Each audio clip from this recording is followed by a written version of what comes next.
I just think we're such a balanced offense. I think just kind of going against our team, especially and specifically against our offense, I think there's just too many things you have to respect. Like, you got to respect the perimeter, and you have to respect the run game. You have to respect, the stretch, the inside zone, all the different things that we can do, putting the ball over the field and perimeter, or even taking shots down the field. You have to respect so many things. That just leaves gaps in the ability to gash the ball for 6 and 7 and 8 yards. So I guess to answer your question, the more dynamic we're able to be on the perimeter, the more we're able to connect when we hit on shots, I think the better it's going to be able to open up the run game as well. But I think Coach Kelly and Coach Day, they do an amazing job of just putting us in the right position, and we don't have to think about that kind of stuff.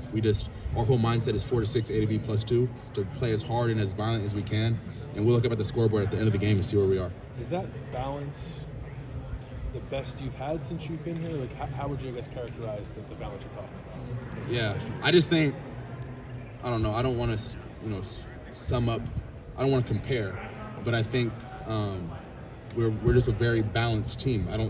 There's not much weakness. And now, when I say that, we still have the humility to know that we must continue to be better week in and week out. But when I just look at our team as a whole, I don't just see, like, let's go pick on this guy because this guy can't do X, Y, and Z, or we can leave him. I think we have 11 guys on both sides of the ball that are able to be dynamic, and they're physical and strong players. And I think we're just a complete team. But again, I say that with humility. We want to continue to, week in and week out, be the best team we can be, and we know we have to show up because on any given week you can lose. So we show up every week with the intentions that it's a national championship. Coach Dave talked a lot about these past few days about the message you kind of had to the team for the Iowa game about improvement. What's kind of helped you grow as a leader, and what's kind of helped you grow more comfortable, I guess, as being kind of a voice in the locker room? I would just attribute that to my faith in my Lord and Savior Jesus Christ. I think before you can lead anybody else, you have to have a sense of foundation of who you are, and having a sense of self, an idea of self. And I think the more that I've been able to be strong in my faith, the more confidence it has given me into being leaders to other people, being able to be a leader to other people. But I think that's where it starts. How can you lead people if you're not really sure of where you are?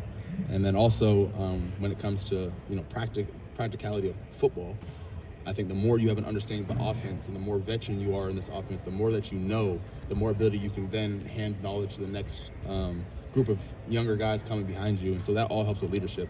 But I would attribute that to my faith and my strong foundation and knowing who I am. Who are maybe some of the veterans for the last few years that you kind of were able to learn from as well, and notice that they were pretty good leaders as well? You're asking who were some? Mm-hmm. Oh, there were so many. I mean, this being my 5th year, I've seen many leaders all the way going back to my freshman year with Justin and Haskell and Jonathan Cooper, those guys to then the next group of guys with Chris and Thayer, all those different guys growing up, coming through here. I've seen many great leaders, and I think there's something, I would definitely say there's something special with the leaders on this team. I would say there's not, the leaders that we have on this team, they're not just leaders due to seniority, due to it's just my turn, but I would look at the leaders that we have on this team and say they're sincerely leaders. Not just by, they're not just leaders by, it's not as hand-me-downs. They're truly, we have great leaders on this team. Kind of on that, last question. Brandon was saying that he feels like Will is just built for the moment. Do you kind of feel that way too? Yeah, I feel like he never gets too high, he never gets too low. He's always locked in and focused. And that's the kind of, I don't know if temperament is the right word, but the right attitude, if you will, for lack of better words. That's the right attitude that you want, from your quarterback. No matter what spot we are in the game, we can look to Will, and he'll be able to lead our huddle, and we have confidence in that. All right, Chief.